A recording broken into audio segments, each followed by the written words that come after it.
Have you ever started your day and thought, this day may not go the way I wanted it to go? And that's how my day started as I pressed the little button in my garage to raise the wonderful garage door. Nothing. My eyes captured a broken spring above the garage door, and I thought to myself, I'm going to have to lift a 500-pound garage door or whatever the heck it is. Probably not that, to start my day so I can get out my vehicles and put the trash out. And that's how my day started. Ladies and gentlemen, it's the Pete the Planner Show, where I'm here to levy all my grievances against humanity and mechanical parts. Joining me from the world famous Elaniuses, Kristen Elanius. Hello, Kristen. Hello. And Damian Dunn, no relation. Dame, you and I were in a business presentation yesterday, and we both ran to disclaim each other as lineage. I think that says a lot about us. I think it does. I hate the concept of nepotism, so I think that is the ringing idea there. How about go ahead. You're really quick to say that when you're talking to people who we aren't doing business with, too. Well, because I don't like nepotism. You know what I'm saying? Good morning, Rick Swink. Good morning, Andy. Hope you all are well. So, Dame, I spoke to a group of school superintendents yesterday, and I want you guys to tell me if my opening joke was funny.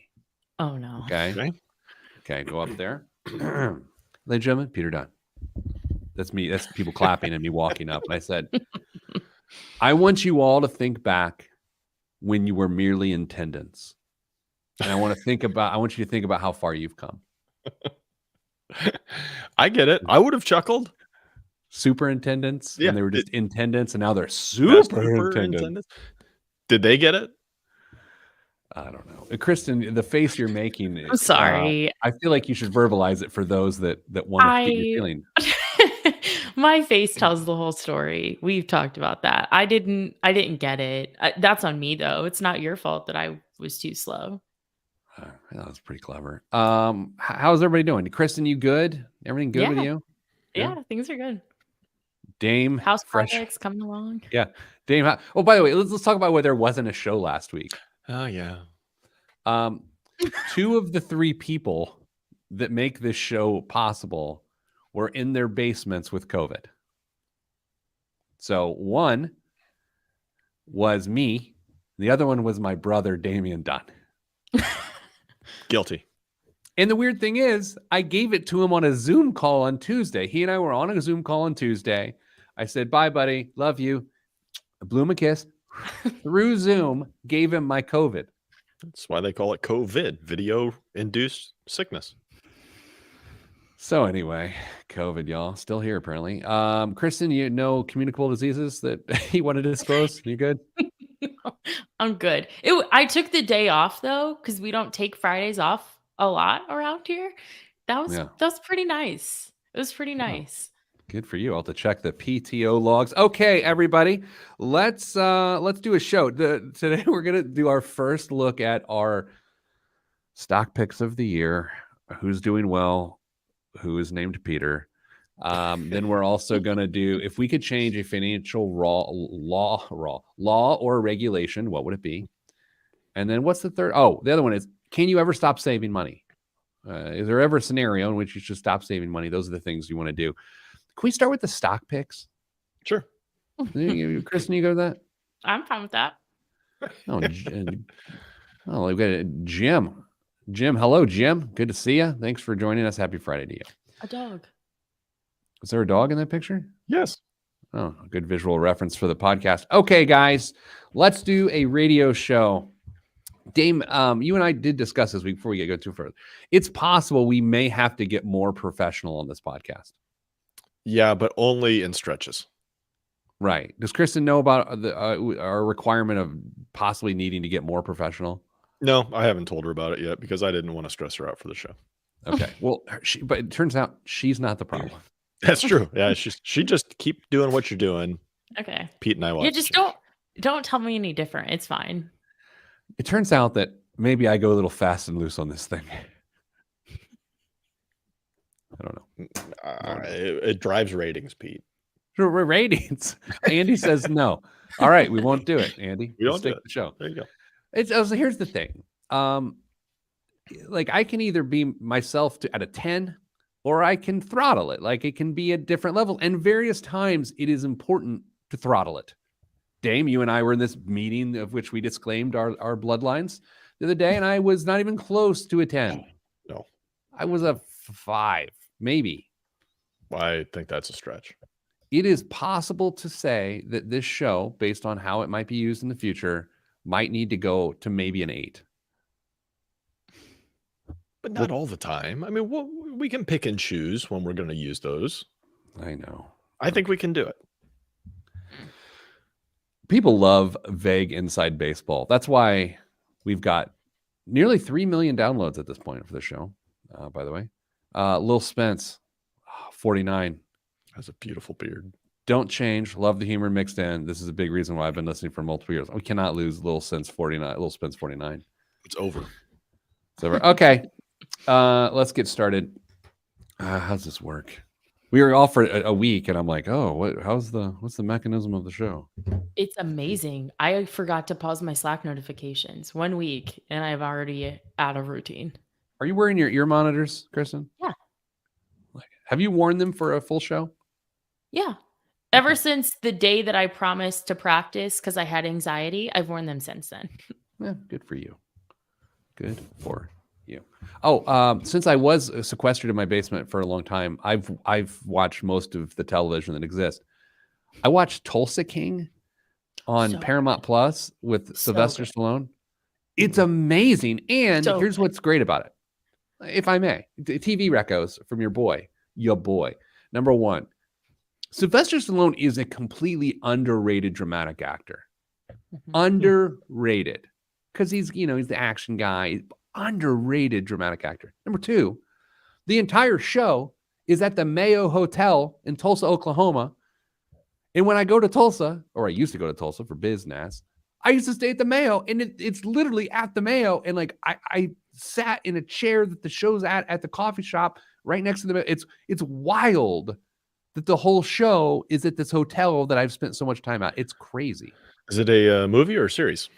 It's a series, Tulsa King. I think there's 8 episodes, maybe. I don't know. How, Kristen, you know these things. How do people choose how many episodes to do in these series? Because they'll go from 8 to 24 to 10 and 11. It's like, who does this? I have no idea, and I do not like the inconsistency. I agree. I want to know how many episodes. I want like 5, a mid-season break, and 5 or whatever, but I just want it to be the same. You know what the worst thing in the world is? Literally the worst thing ever. Forget death. It's when you finish a show and you didn't realize it was the finale for that season, and you just didn't put the proper importance on the episode. The worst thing ever is when you get halfway through a series that you thought you could binge watch, and Netflix or Hulu or whoever only released part of the season, and you're waiting for like the next episode to start. Okay, sure. That's the worst. Clearly, these are the problems of people who were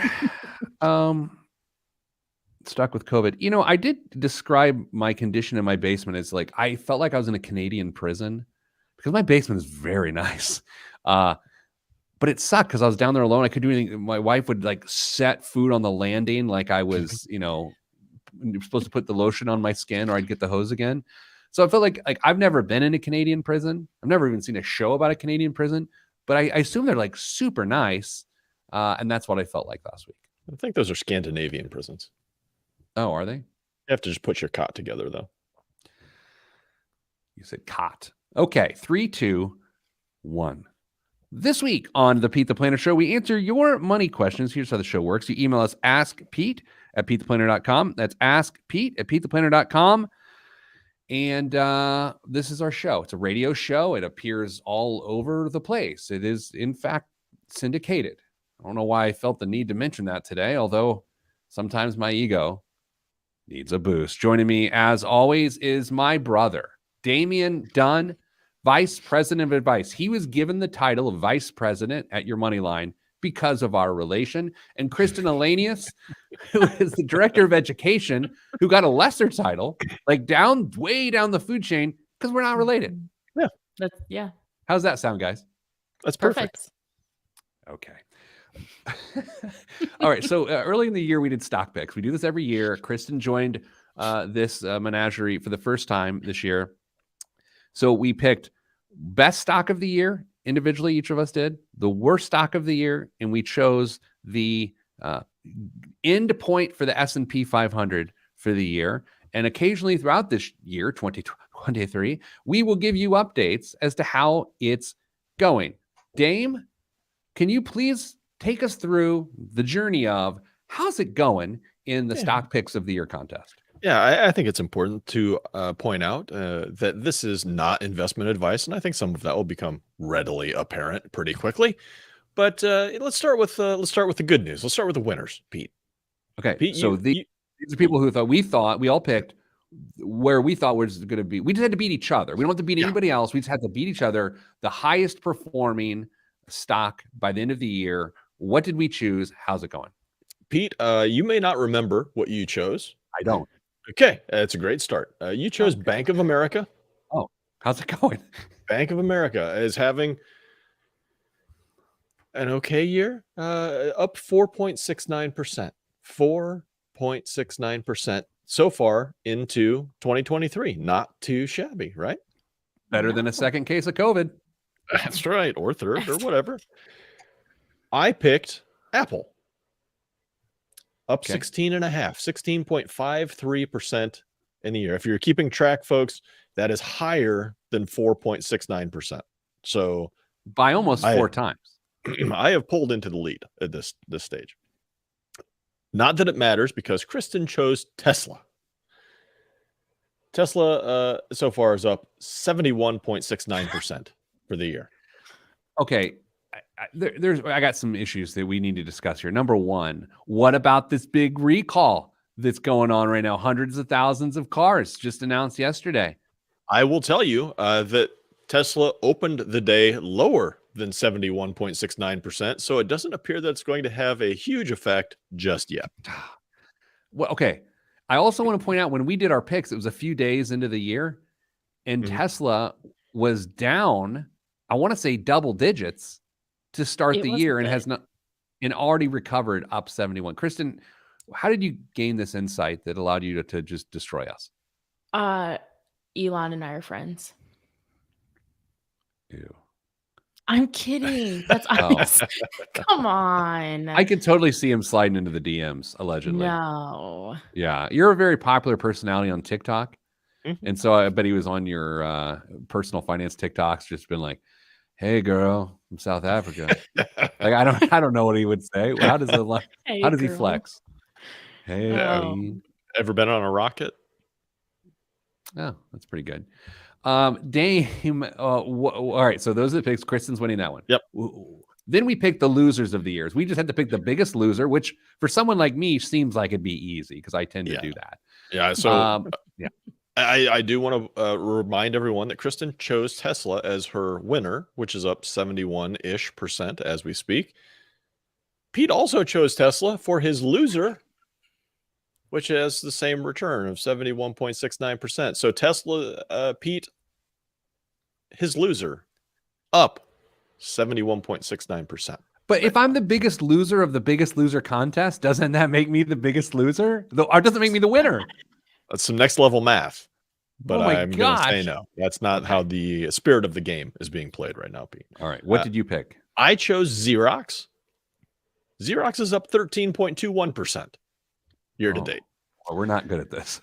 So at least my winner is having a better return than my loser, but not by a huge margin, only about 3%, 3.5%. Wait, my loser's killing my winner. By a lot. Oh, yeah. By a lot. Oh, my gosh. This is not good. Yeah. So just imagine if you had shorted Tesla right now. No, I would be in trouble. It's all the paper that Xerox makes. Yes, exactly. It's that huge paper business that Xerox has. Empires. Kristen chose Rite Aid. Oh boy. They're up 14.84%. You're terrible at this, Christy. Not good. Not good. So those are tough. Those are tough. Now, this is the one that I'm really interested in. The S&P 500 pick of the year. We just had to say, what do we think it ends up or down as a percentage? What were our guesses, and where is it right now? Well, where is it right now? Okay, well, we'll start there. S&P 500 year to date, about 5.5%, 5.51 as of the latest refresh of my data. Okay, up 5 point whatever. Yeah, up 5%. Okay. We will go lowest to highest in choices. Sure. I chose a 2% overall year to date or return for 2023. 2%. A lot of year to go. True. Kristen chose 13%. Ooh, tracking. You're tracking. Pete chose a robust 19% return in the S&P 500 this year. You know what? I almost want to revise mine. Do we want to revise? Too early for revisions. No. I want 34%. What? I'll give you 34%. No, I'm feeling confident here. This is not investment advice. Don't do a single thing we say within your investments. I don't know, Dame. I think we're going to shake out of this recession, whatever it is. Do you think we're? Do you think recession's going to happen? Let's transition here for a second. You think recession's going to happen? I don't think anybody knows. Because for the longest time, I would have said that the Fed was almost going to guarantee a mild recession. They're just what they were trying to. Yeah, just like yeah, I mean, yeah. Really, really push with the employment stuff and interest rates, and I don't know now. I'm completely up in the air on this.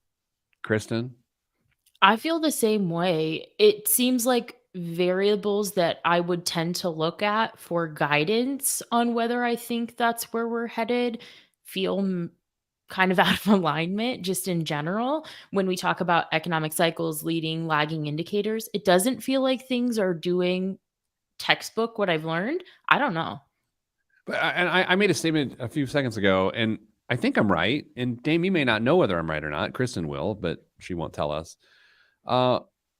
The Fed is trying to cause a recession, is it not? Isn't it trying to contract the pace of the economy? I sure thought they were, especially with some of the comments that were coming out saying unemployment is going to go up. They were just stating matter of fact, we are going to do everything we need to do to get it to a point where basically we're going to force unemployment on the economy and to slow this down. And it hasn't happened. And I don't know how many more levers they're going to try and pull to try and make that happen without causing some maybe more serious damage.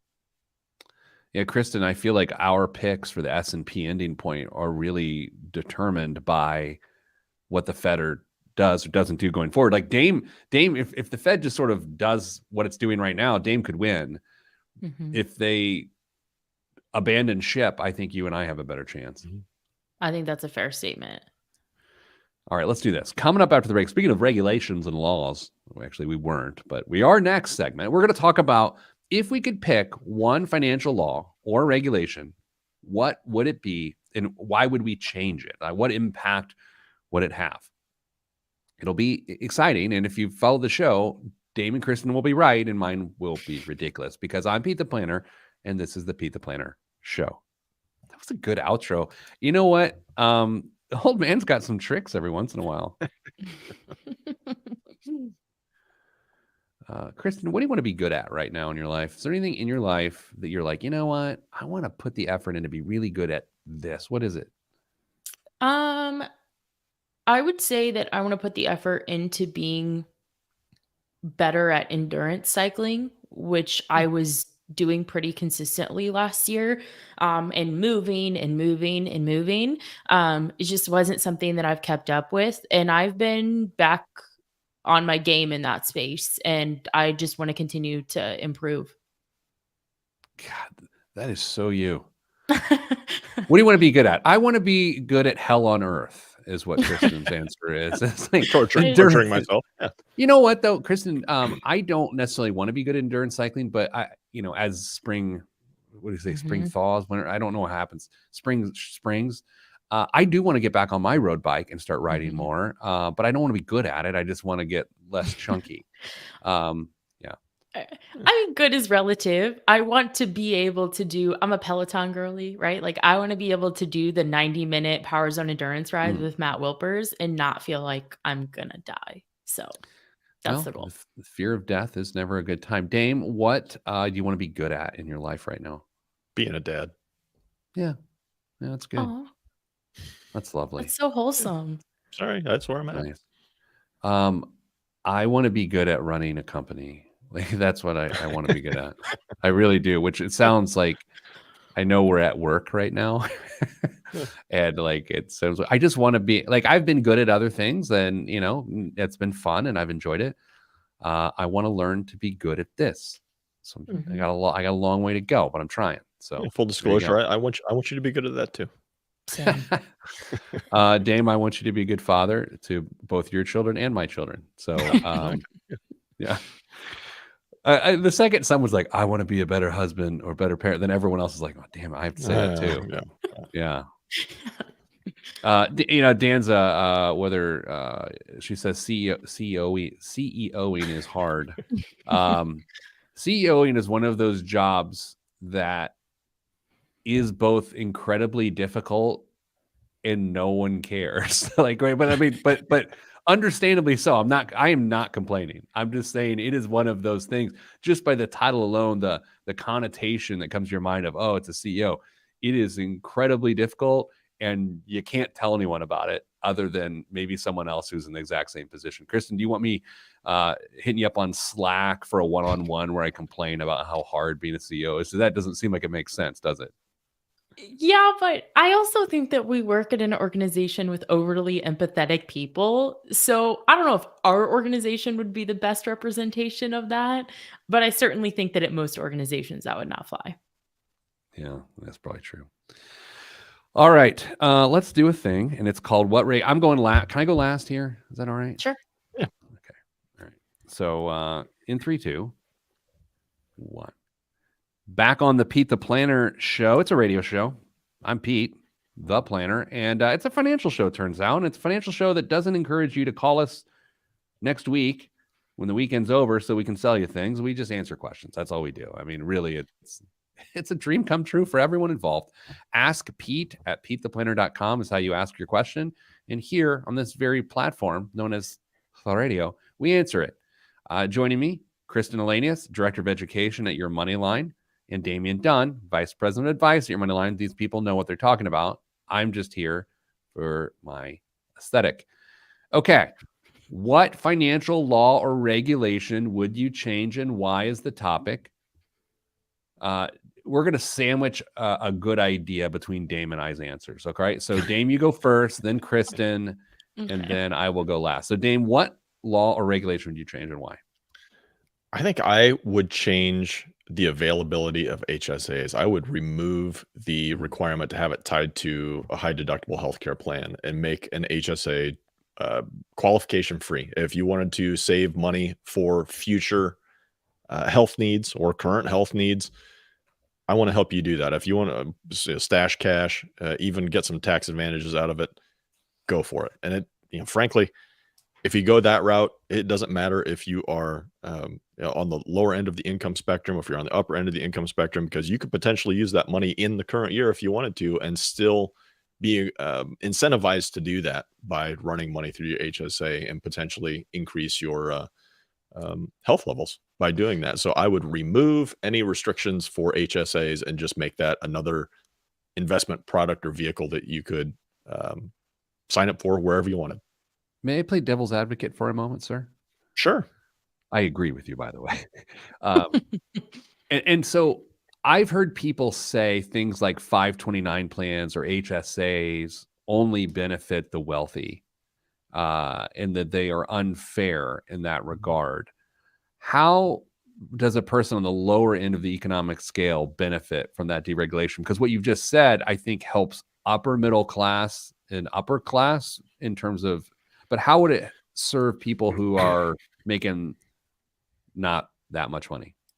Yeah, there's not going to be as much of a incentive to do that because the income tax burdens for folks on the lower end of the income, the taxation scale is probably not going to work out necessarily for them, but maybe you change it to something to where you get a tax credit. So it's a refundable tax credit if you are under a certain income level as well, to encourage people to take care of themselves a little bit. And by the way, the rules weren't that we only had to pick things that benefited everyone. That's just what rule or regulation would you want changed. Yeah. That's a fair question. Yeah, that's fine. I mean, feel free to beat up whatever mine is as well. The thing about HSA is they can get frustrating because they're meant to be matched with a high deductible healthcare plan. And if you don't have a high deductible healthcare plan, if you have a traditional plan, or your employer, specifically through your employer, then you can't contribute to an HSA, which is an amazing vehicle in many respects. We've talked about it on here before. It's said to be triple tax advantaged, which means you can deduct the contribution on your current tax year. The growth that may occur in that account is not subject to taxes on an ongoing basis. And when you withdraw the money for medically qualified expenses, then there's no tax there either. And so it's funny, Dame, like I almost match this up with 401k limits. It's like the more people can save to their 401k, the better it is for everyone. The more people that can save towards an HSA, the better it is for everyone, other than tax revenue, right? Yeah, my second option, which I don't want to say in case it's Kristen's, but would have involved more of the, it basically would have been consolidating all the different retirement account types into basically an employer-sponsored plan and an individual plan as well, and just getting rid of all the different tax laws that muddy the waters. Kristen, go ahead. I'm sorry. Well, I'm sorry. I was just going to say that I think the HSA, I think the thing that's hard is it even about the tax benefit in all cases?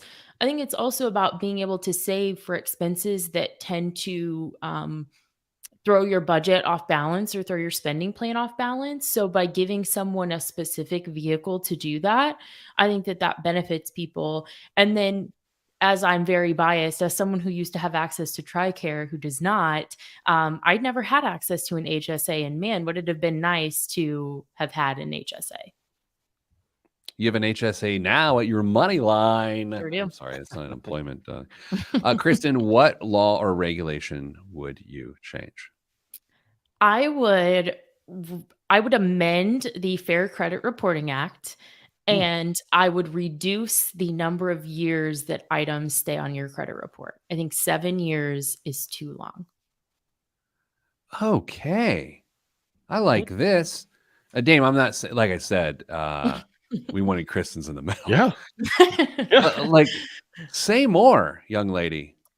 I don't know what the answer is, because I understand that there has to be some way for creditors to measure your credit worthiness, and the items on your credit report obviously tell them, and your score tells them that story.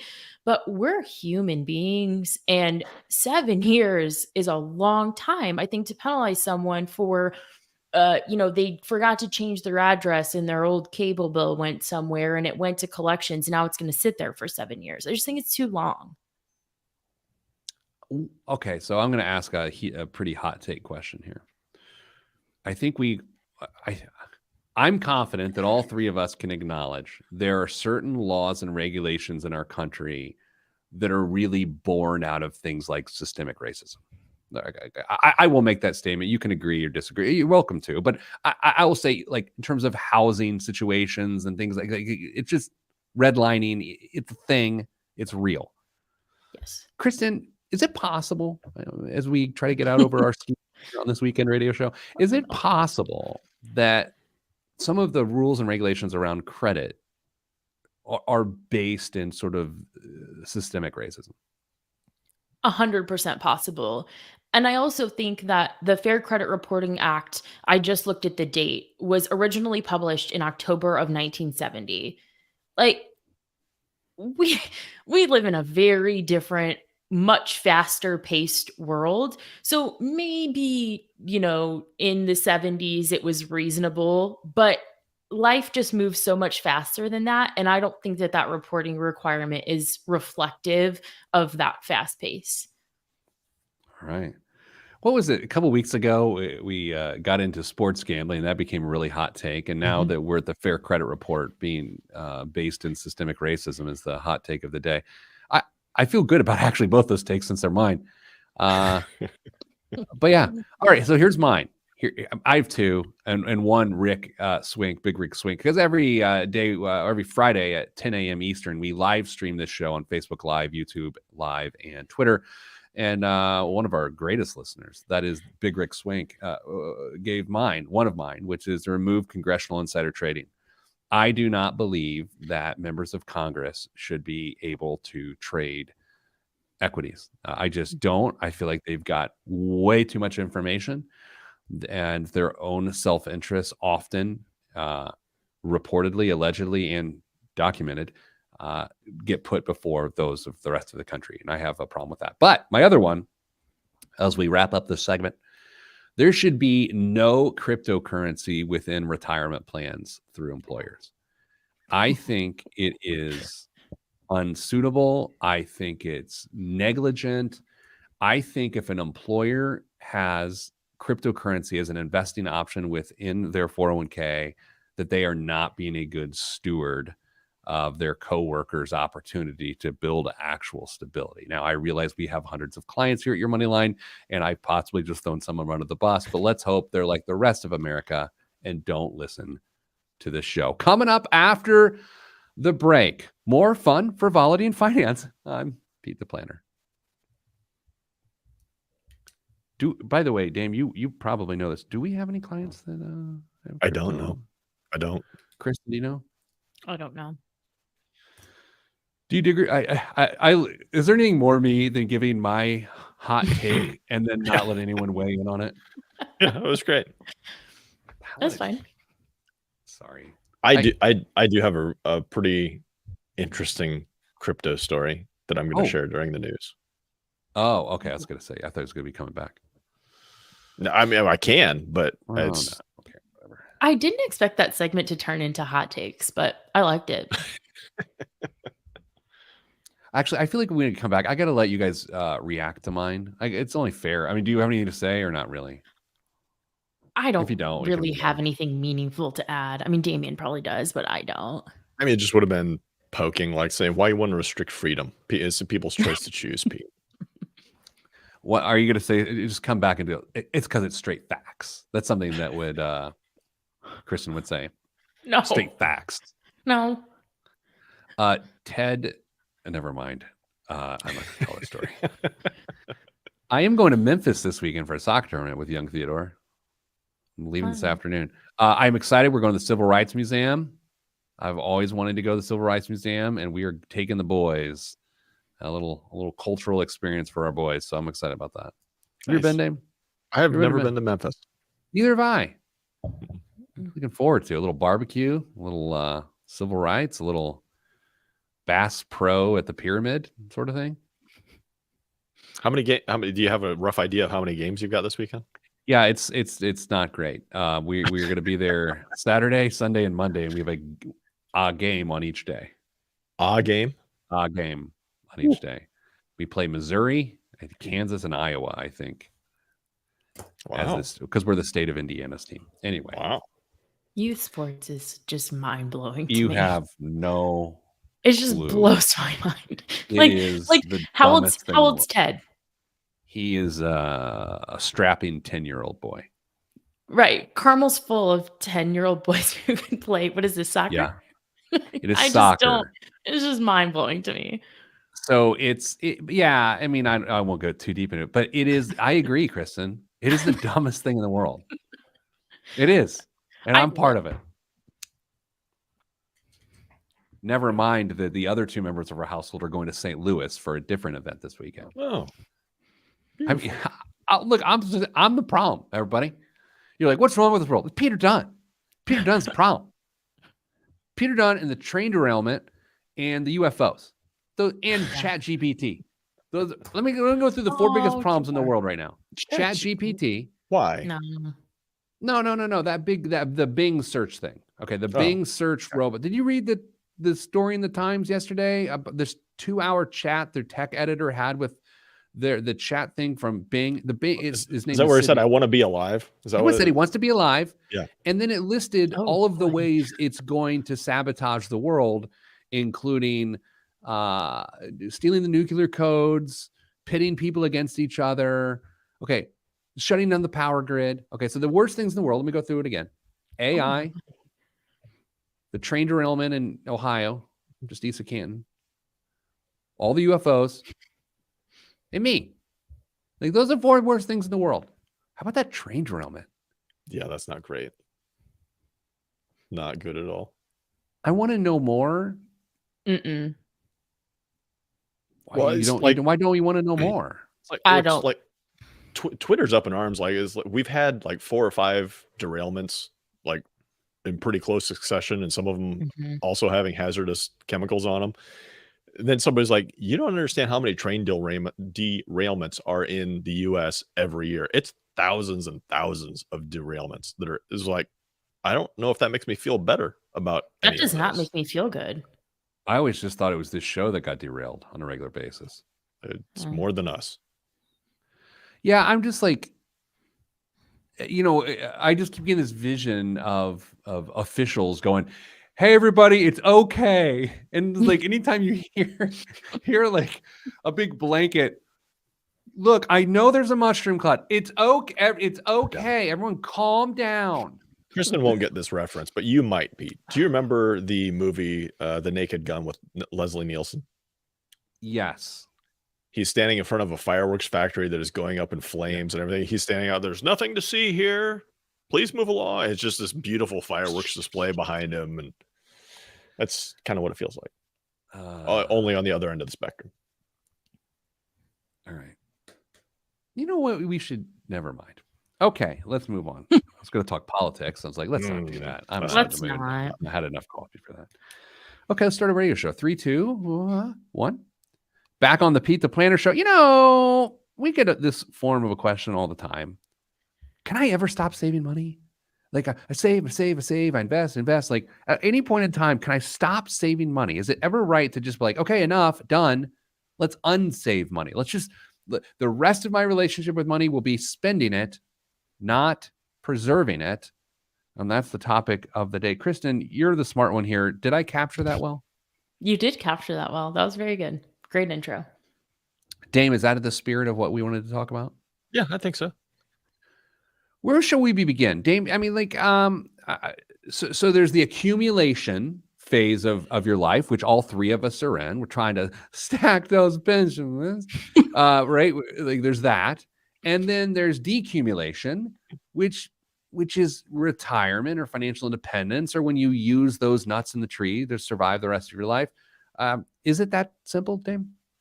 It could be, but I mean, you save for things other than retirement as well. I'm sure you're trying to stack a whole bunch of cash to use to cover all of your different expenses you're going to have in retirement. But up until then, I mean, you're saving for, who knows, any number of other expenses or things that may pop up in your life. And it's that daily need, the things that you might pull into an emergency fund, that I think is really interesting, because emergencies don't go away once you are in retirement. And in theory, saving for retirement is preparing for those emergencies that you're going to draw out of. I think the interesting question becomes, some people are really, really good at saving. They get, dare I say, addicted to saving. Do they continue saving in retirement? And I can say, because I have firsthand experience with this, there are some people that absolutely do. They live on a fixed income and they don't spend it all intentionally because they love saving. And so it continues to grow in savings. But is that purpose driven though, Dame? Is that saving built by the feeling you just talked about, or is it stoked by the desire to pass money on to others? Like, how do you see it? I think it's completely emotion and feeling driven, because does this particular family want to pass money on? Yeah, they do. But it's not a primary driver of their motivation. They've lived a long life of being frugal with their money and responsible with their purchases, and they put in the hard work. They were excellent savers, and they're in their working years, and they got to retirement, and it turns out they were crushing their power percentage. They were very independent of their income. They didn't need all of the streams of income that were coming into their lives. So what are they going to do with it? Well, they just keep saving it, and they Kristen, like it. Yeah, how do you view this? I think it's really hard because I think about two different types of people. I think about the person who hit the ground running, they graduated from school, they've been saving well, your power percentage is ever increasing, you're in that 30% plus range. I don't know how someone like that gets to retirement and turns that part of their brain off or has a equally as healthy relationship with just spending. And I'm kind of speaking about myself there. I don't know how I would ever get to a point where I wasn't saving. And then I think about this other camp of people who maybe didn't start out saving aggressively for retirement and they had to play catch up because they didn't always have this healthy relationship with saving. And then is it just as dangerous to give someone who hasn't always had that balance permission to just spend it? I think psychologically there's a lot more to unpack there. What about this idea that, let's say you're retired, and I know this isn't about strictly retirement and financial independence, but Dame, let's paint a scenario in which you have a pension and you have income derived from your assets, okay?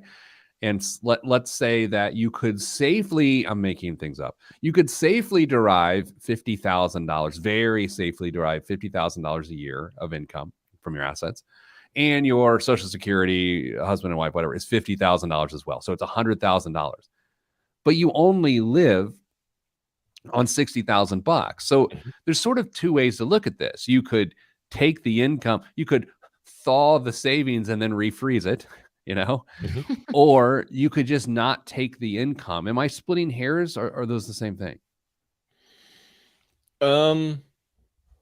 Well, it depends on how the income, what account types you have the money saved in. You may be forced, and that's where that refreezed comes back into where you basically take it out, take what you have to, and put it back in wherever you want. But it's just an interesting question overall. Is that what happens in those situations? Do you become incredibly charitable with the money? Do you stack it for future use for yourself, or start funding grandkids' educations, or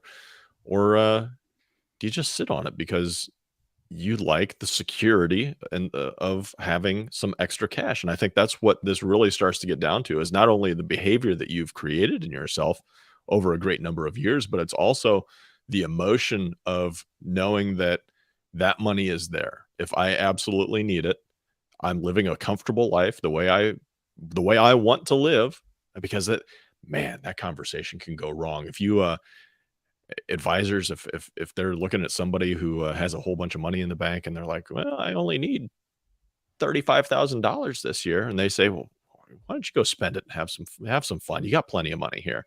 That can go horribly wrong because they're not tied into the values that that person has, or the emotions that they may unknowingly struggle with, because they have an emotional dependency on having that money available there for whatever cause they darn well please. Kristen, doesn't everyone just dream of earning the right to not care about money? I mean, but in order to do that, you form this habit that you have to continue, right? Right. I actually wrote this piece. This is super timely. I just wrote this piece that went out to a cohort at work yesterday, actually. We have cohorts? Actually, I did see that article. It's like, are you saving too much? Because that's exactly right. Is like, on your way to this like freedom from caring too much about money, you get into this. I feel like it's really easy to get to this place where you care too much. And I wrote in the piece that, like, I think as a society, we've kind of collectively decided that caring too much, even though that might not be healthy, it's so much better than the alternative. Like, let's not even worry about it. And I think that's what we're getting at here too. I feel like, okay, so let's separate Dame and I from young Kristen here for a moment. Dame and I live a very, very, very, very similar financial life. Dame, do you think so? Yeah, I think we're in the ballpark. Right. And I think it's because of we have two young people in each of our homes, and then a woman that tolerates us. So we're basically the same. Share last name, same haircut. You know what I mean? Not related. The idea of stop saving right now just seems so imprudent, and it seems so impossible. And even though you and I are both tracking towards our retirement goals, I can't even get my head to a point of stop saving. Now, Kristen, so that's our reality. You have a completely different life and lifestyle. Is it the same thing for you, though? It's the same. I just think it maybe presents itself a little bit differently. Damien and I were talking about this, and I said, I fully adopt the lazy man's budget. All the money goes out on payday. Whatever's left, I can spend on what I want. And I still love to give myself this little pat on the back when I transfer money to savings on the next payday, the money that I didn't spend. But the reality is that it's there for me to spend on what I want. So am I ever going to have a relationship with money where I don't save it? Doesn't seem likely. There's little things in life that if you do, they just feel wrong.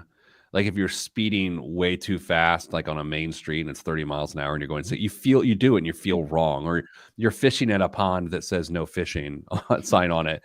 I feel like if I were to, this is kind of a different angle of this. Let's say I were to stop my contributions to my 401k right now, I would have so much anxiety. I would just feel like I'm doing something wrong. And what's odd about that, Dame, is I don't know if it's because I've been doing that for 20 some years and that's the way I feel that way.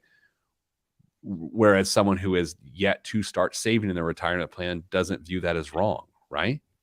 Yeah. It's, how much of it is habit? How much of it is just who you are as a person?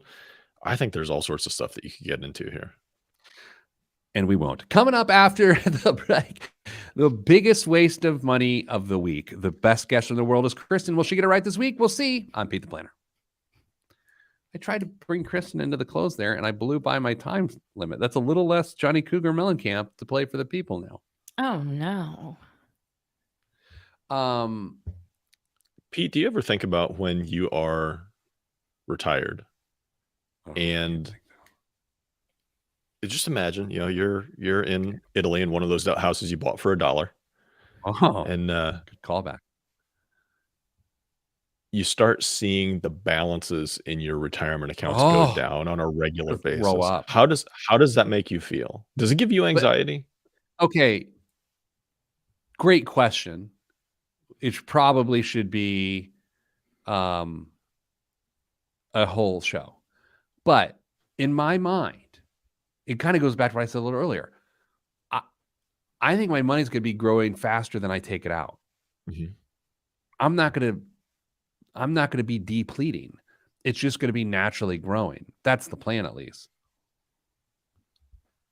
I mean, ideally, that's how it works. You are so independent from your income that you've done such a great job at saving that you never run that risk. But it takes incredible discipline to not save, or to not spend that much money and have other streams of income, and two, to have that much money stacked before you retire for those two things to come into reality.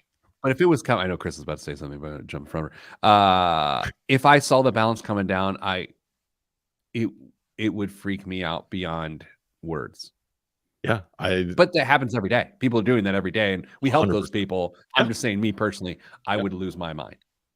Yeah. Kristen, I just view, I don't know. I have a very I have a really strong opinion about like inheritances and like leaving money for like the next generation, and how I don't feel that that's the current generation's obligation. And I'm not saying that's how you feel, but I'm saying for someone who also like subscribes to that idea that like, I just want to save what I need for me in my life. That is their reality of retirement, is that the balance will be ever decreasing. And I personally would like for that to be my reality. But I feel like I'm going to feel the same way that you just said, where it's like, if the balance would decrease, it would give me anxiety. So I don't know how both of those things can be true at once. Yeah. I mean, not that this is the topic. And by the way, this is between segments, so there is no topic. It's a free for all.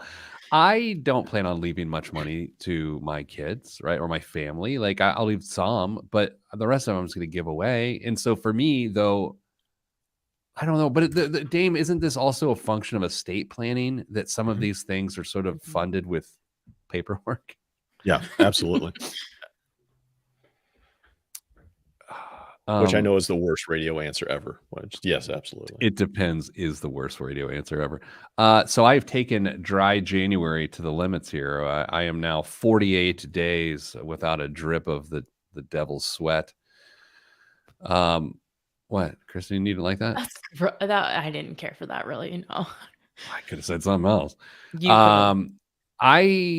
It's fun, and I thought about that, and I'm bringing it up now because Dame said something in the last segment early. He said you can get addicted to savings, and for me, I'm not here to say I was addicted to alcohol. It's not my thing, whether I am or not, or was or whatever. I'm not. Whatever. Anyway, just as you can get addicted to spending money, I think you can get addicted to saving money. Just as I think you can get used to having a drink every night or pouring yourself 3 fingers of Glenlivet, you can get addicted to abstaining from that. And so like and this is not like a big like health revelation. I'm just not drinking. I'm just not interested in drinking, which is wild because especially post COVID or COVID years, you just calm down, pour something in your glass and there you go. And so, weird time because this isn't like a social stance or a moral stance. It's just sort of like, yeah, I'm sort of addicted to not having anything to drink. It's sort of weird, you know? Pete, what if you went to a charity function and there was this amazing bottle of wine for auction? Would you buy it? And no, I mean, maybe that's a bad example. I will go with this. Let's say I go to a friend's house and he has an amazing bottle of bourbon and he wants to pour me some. It'd probably be the better example. I think I'd be fine right now. In fact, yesterday, someone scheduled, hey, you want to have a drink? Like business drinks. And I was like, yeah, sure. And I'm going to go. I'm just not going to drink. I'm just going to I don't know. Club soda. And I'm trying not to I'm really not going moral stance here. Like, this isn't like, oh, I do CrossFit. It's not that. Kristen, do you feel attacked? No, not me. Oh, heavens no. I mean, I'm not trying to call out anyone in the audience, but not me. I have a Peloton. That's different. Of course it is. It's different because that applies to me. So we're not talking about it. Big Rick Swink, 51 days for me. I do. It's like, it's weird when you start counting the days that you haven't imbibed and you're talking about it like you get a chip, like you're an AAA and you get a chip, but you're not, you never necessarily struggled, or maybe you did. It's such a weird thing. I just like my current habits better than my old habits. Let's just go that way. It could change. Wonder how many days you'll have to go before you stop thinking about, man, I've gone a long time without having a drink, before it just becomes, I just don't drink. So it's interesting. I kind of don't think about it. I brought it up because you said something that triggered it.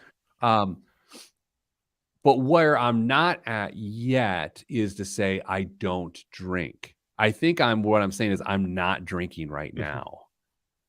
And I don't really I don't know. I don't know if I'll ever get to the point of I don't drink because I don't know if I feel that way.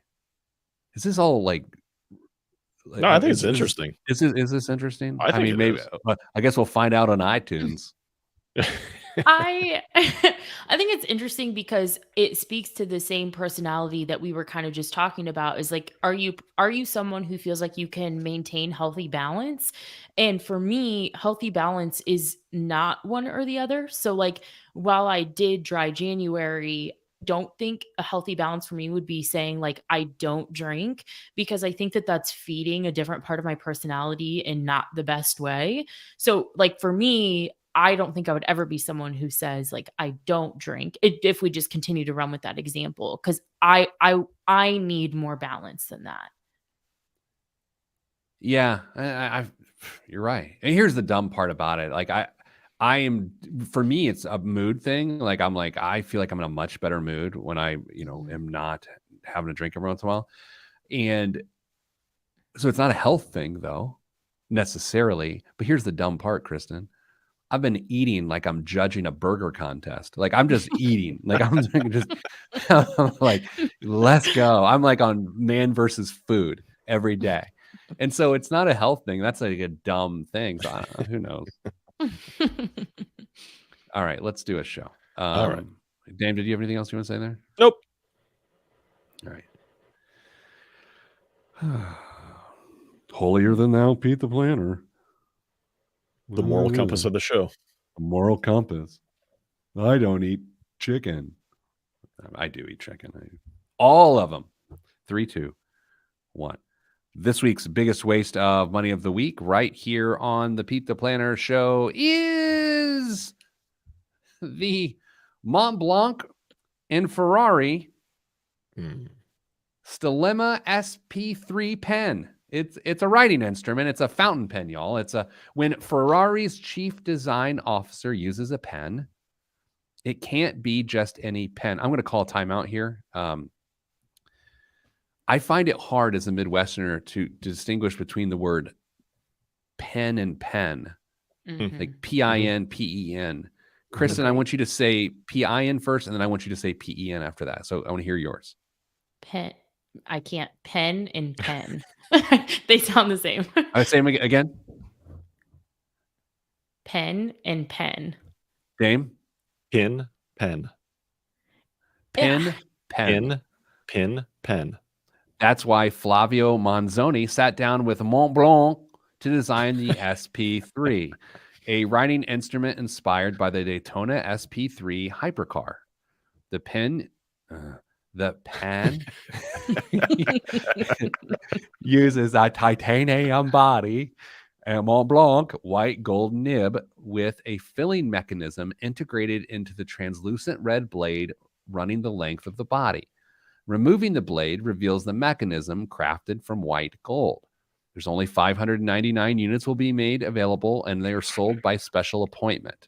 Kristen, a woman of diverse talents, yet the world's worst bomb guesser, who just happens to co-host the show. Kristen, what do you think this pen costs? Can I ask a question before I answer, please? Yeah. This is a Mont Blanc pen, which is like a fancy type of pen, and then this is specific to Ferrari. So this is like a specialty pen. It's a collab. Okay, I have no idea how much these fancy pens are. You never graduated from high school? Wait, was that a thing when you were in high school? Like Dame, it was for you and I. People bought you a fancy pen. Yeah. Did people buy fancy pens in the year 2015 or whenever you graduated? No, people gave me money to buy a MacBook. What year did you graduate high school? Or do you not want to name your age? I don't care. I graduated high school in 2012.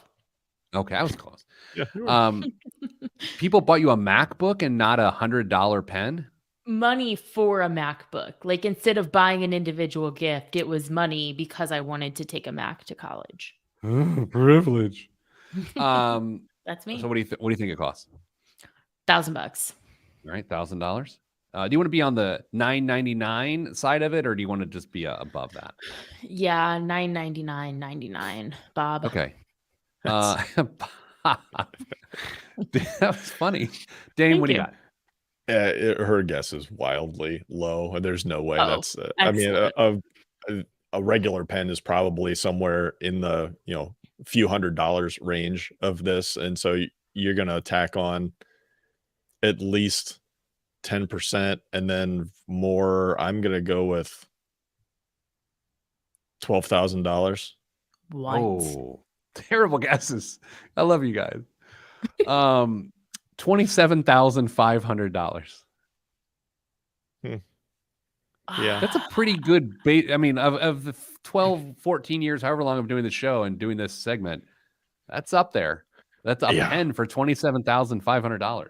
You'd lose it on the first day too. Oh, absolutely. It writes like it's terrible. It's a horrible writing instrument. Couldn't read my handwriting anyway. I mean, that might be the biggest waste of money you've ever that's what I said. shared. Yeah, it's the winner. It might be. Dame, what's in the news this week? Well, we had a little crypto talk earlier in one of our segments. Let me share this information with you, Pete, and see if it blows your mind like it did mine. Bitcoin's future depends on a handful of mysterious, quote, maintainers. The nearly $500 billion cryptocurrency relies on a group of just 5 people who can write changes to the open source program that keeps the digital ledger up to date. These so-called maintainers are chosen by peers in the crypto community receive salaries from a loose network of donors and are often vague about their whereabouts. According to a maintainer named Andrew Chow, only 17 people have had access to the code since Bitcoin's launch in 2009, and Bitcoin proponents say that at least once maintainers patched a bug that could have destroyed the currency's value. People, I'm sounding like my my fellow coach. Guys, what are we doing? This makes no sense. This makes no sense. People, what are you doing? Do not be part of this. Can I play This makes no sense. Play Kristen's advocate. Go ahead. No. This makes no sense. I'm not disagreeing with you, but I did see a pretty interesting Twitter thread that was asking about the fundamental difference between that and some other currencies. And they tried to draw the parallel between, I think this specific creator was trying to draw the parallel between that and the Fed, but of course they were. Does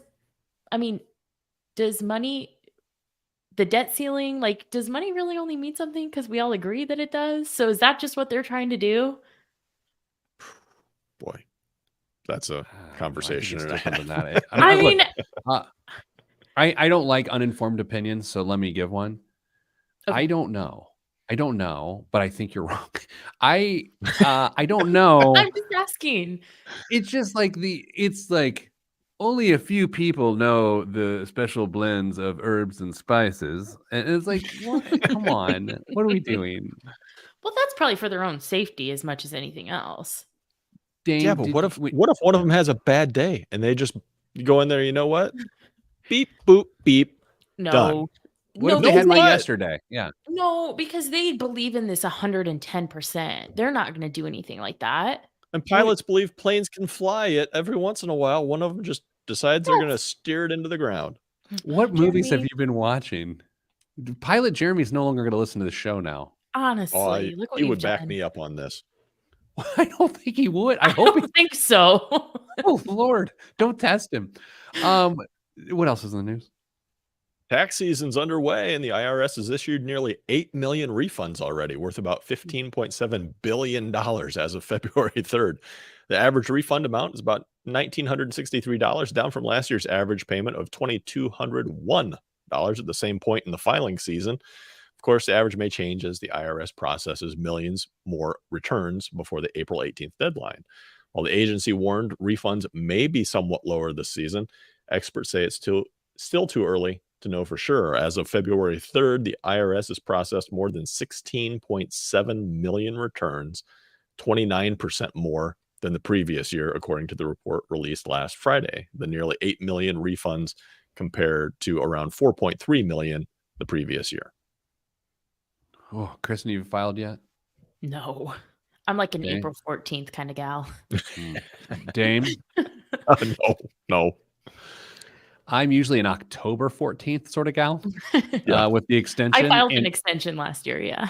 So I have filed an extension for probably the last 15 years. And so what's interesting is when our business raised capital last year, the corporate structure of our business changed, which would theoretically have allowed me to like not have such complicated taxes and file on time. And so I was so excited for the last 6 months or so, I was going to file on time. No.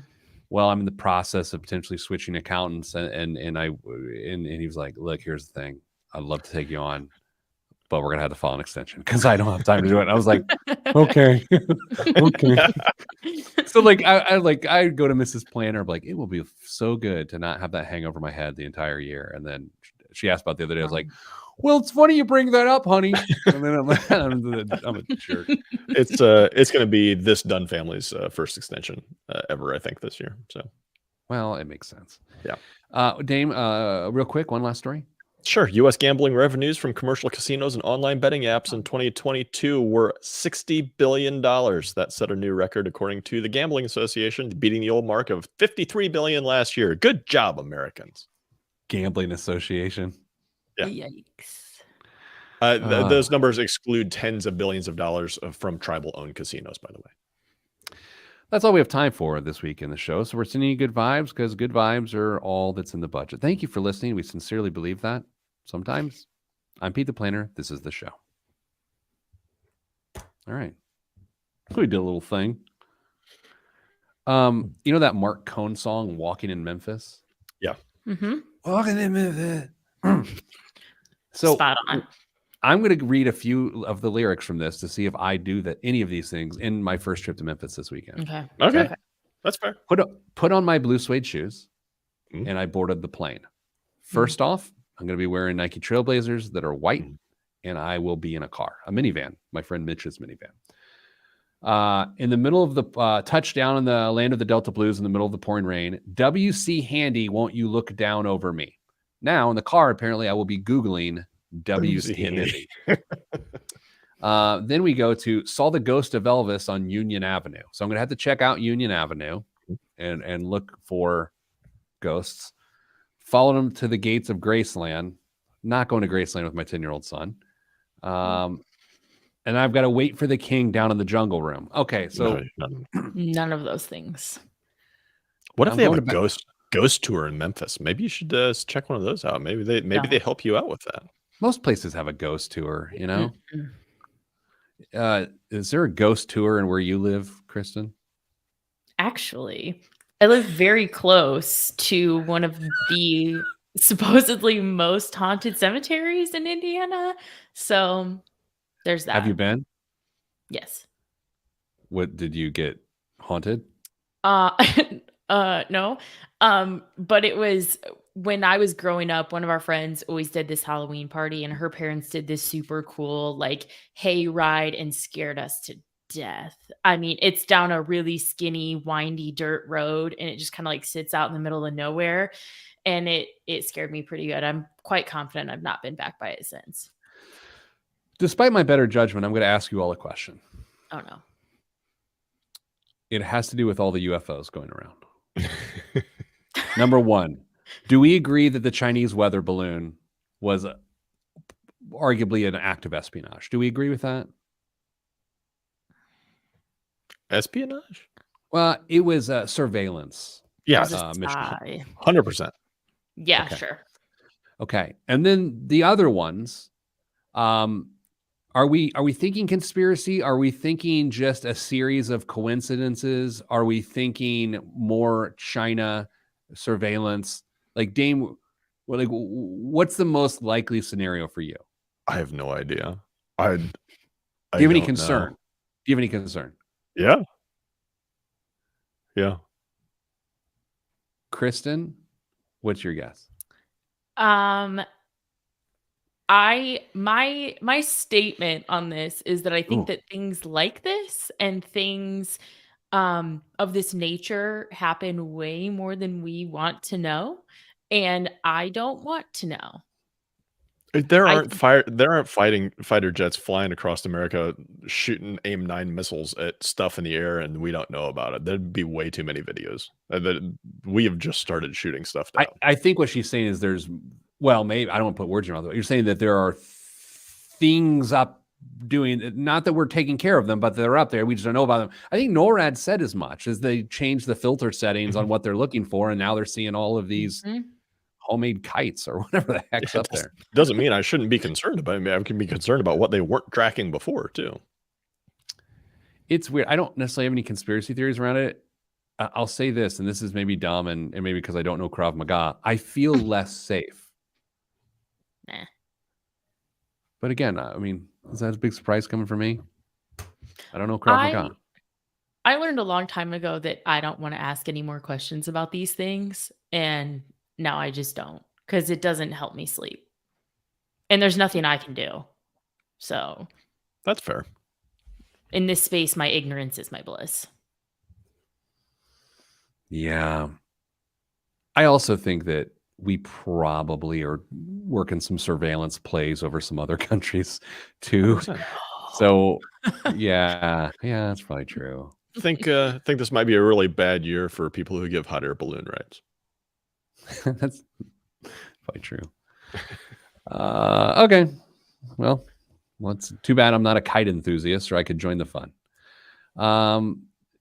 Kristen, good luck with the big thing this weekend. Dame and I know it'll go well. And then Dame, best of luck with the falconry contest. I think it'll go well as well. Really hoping don't lose one this time.